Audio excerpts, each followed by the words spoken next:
Si donc il y a quelque consolation en Christ, s'il y a quelque soulagement dans l'amour, s'il y a quelque communion d'esprit, s'il y a quelque compassion et quelque miséricorde, rendez ma joie parfaite, ayant un même sentiment, un même amour,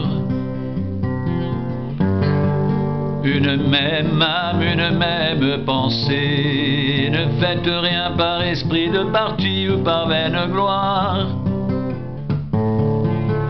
mais que l'humilité vous fasse regarder les autres comme étant au-dessus de vous-même.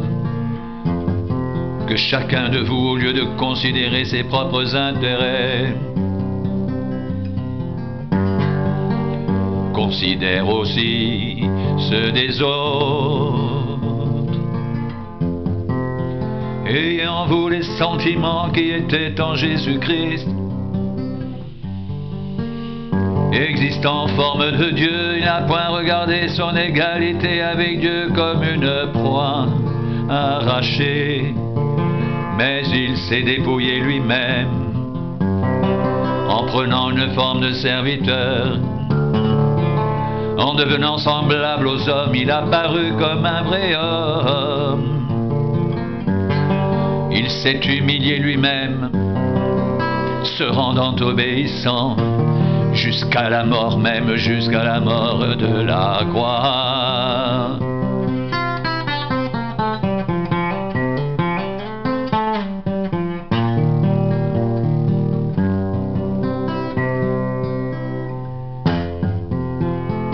C'est pourquoi aussi Dieu l'a souverainement élevé et lui a donné le nom qui est au-dessus de tout nom, afin qu'au nom de Jésus tout genou fléchisse dans les cieux, sur la terre et sous la terre, et que toute langue confesse que Jésus-Christ est Seigneur, à la gloire de Dieu le Père. C'est pourquoi aussi Dieu l'a souverainement élevé et lui a donné le nom qui est au-dessus de tout nom, afin qu'au nom de Jésus tout genou fléchisse dans les cieux, sur la terre et sous la terre, et que toute langue confesse que Jésus-Christ est Seigneur, à la gloire de Dieu le Père.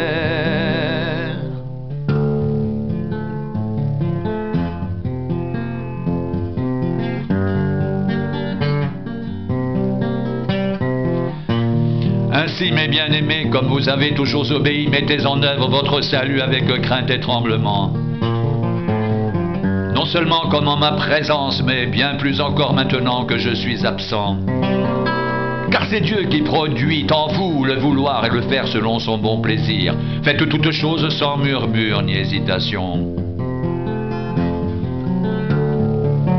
afin que vous soyez irréprochables et purs, des enfants de Dieu irréprochables au milieu d'une génération perverse et corrompue, parmi laquelle vous brillez comme des flambeaux dans le monde, portant la parole de vie, et je pourrai me glorifier au jour de Christ de n'avoir pas couru en vain, ni travaillé en vain.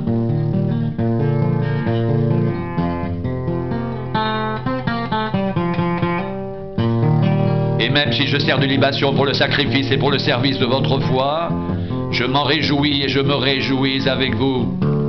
Vous aussi, réjouissez-vous de même et réjouissez-vous avec moi.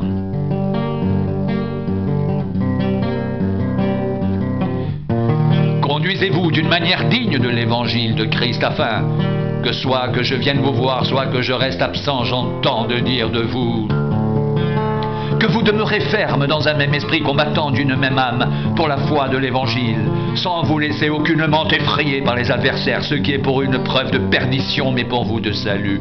Et cela vient de Dieu, car il vous a été fait la grâce par rapport à Christ, non seulement de croire en lui, mais encore de souffrir pour lui, en soutenant le même combat que vous m'avez vu soutenir et que vous apprenez maintenant que je soutiens encore.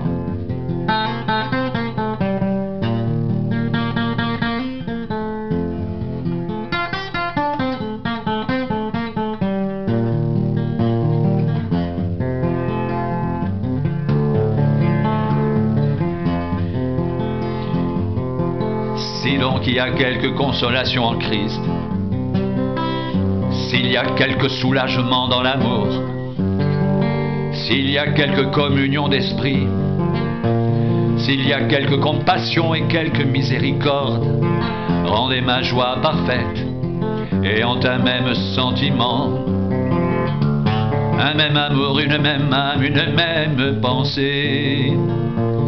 Ne faites rien par esprit de parti ou par vaine gloire, mais que l'humilité vous fasse regarder les autres comme étant dessus de vous-même. Que chacun de vous, au lieu de considérer ses propres intérêts, considère aussi ceux des autres.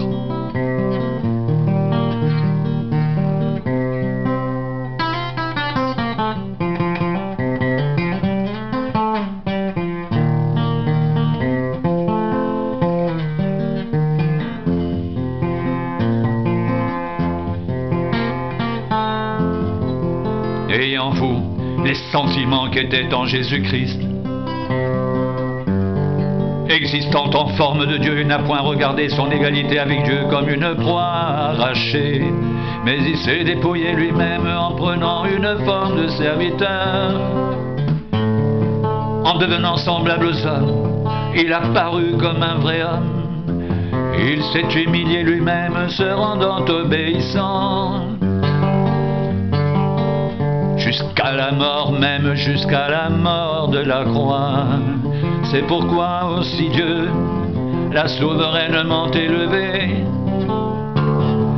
et lui a donné le nom qui est au-dessus de tout nom, afin qu'au nom de Jésus, tout genou fléchisse dans les cieux, sur la terre et sous la terre, et que toute langue confesse que Jésus-Christ est Seigneur, à la gloire de Dieu le Père.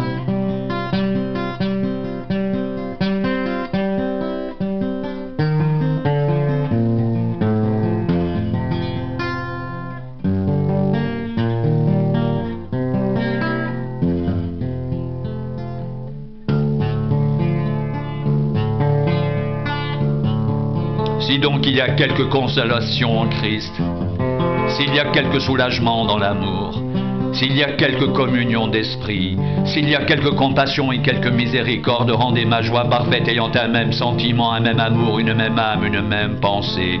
Ne faites rien par esprit de parti ou par vaine gloire, mais que l'humilité vous fasse regarder les autres comme étant au-dessus de vous-même. Que chacun de vous, au lieu de considérer ses propres intérêts, considère aussi ceux des autres. Ayant vous les sentiments qui étaient en Jésus-Christ, existant en forme de Dieu, il n'a point regardé son égalité avec Dieu comme une proie arrachée, mais il s'est dépouillé lui-même, en prenant une forme de serviteur, en devenant semblable aux hommes. Il a paru comme un vrai homme, il s'est humilié lui-même, se rendant obéissant jusqu'à la mort, même jusqu'à la mort de la croix. C'est pourquoi aussi Dieu l'a souverainement élevé et lui a donné le nom qui est au-dessus de tout nom, afin qu'au nom de Jésus, tout genou fléchisse dans les cieux, sur la terre et sous la terre, et que toute langue confesse que Jésus-Christ est Seigneur, à la gloire de Dieu le Père.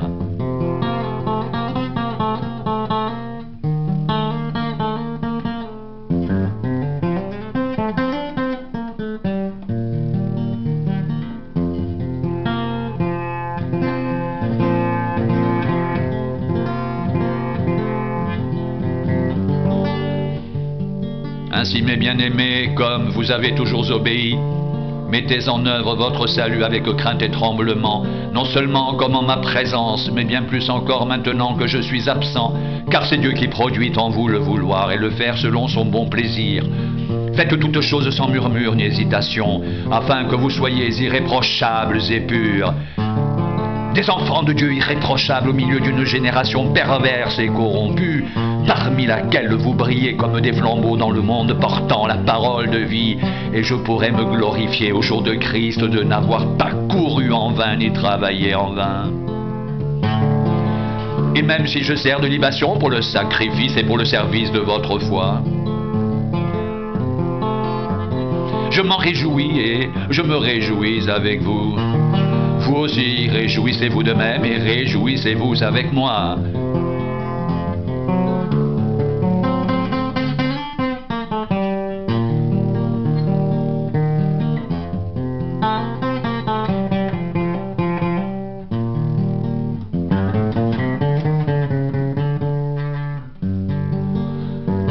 Conduisez-vous d'une manière digne de l'évangile de Christ, afin que soit que je vienne vous voir, soit que je reste absent, j'entends de dire de vous que vous demeurez ferme dans un même esprit combattant, d'une même âme pour la foi de l'évangile, sans vous laisser aucunement effrayer par les adversaires, ce qui est pour une preuve de perdition, mais pour vous de salut, et cela vient de Dieu, car il vous a été fait la grâce par rapport à Christ, non seulement de croire en lui, mais encore de souffrir pour lui, en soutenant le même combat que vous m'avez vu soutenir, et que vous apprenez maintenant que je soutiens encore.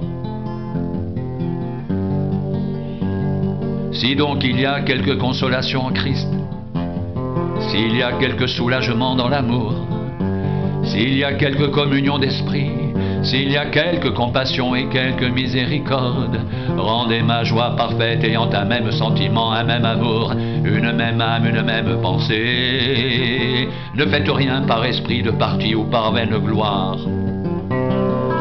mais que l'humilité vous fasse regarder les autres comme étant au-dessus de vous-même, que chacun de vous, au lieu de considérer ses propres intérêts, considère aussi ceux des autres.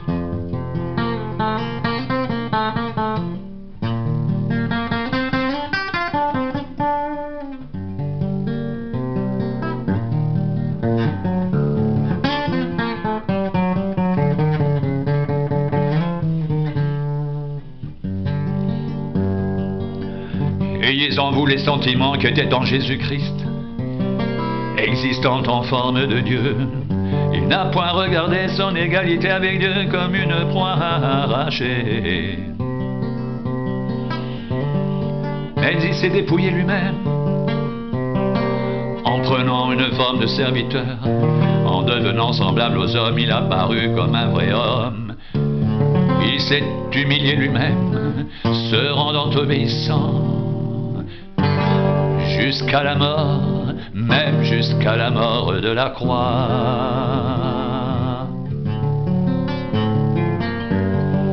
C'est pourquoi aussi Dieu l'a souverainement élevé et lui a donné le nom qui est au-dessus de tout nom, afin qu'au nom de Jésus, tout genou fléchisse, dans les cieux, sur la terre et sous la terre, et que toute langue confesse que Jésus-Christ est Seigneur à la gloire de Dieu le Père.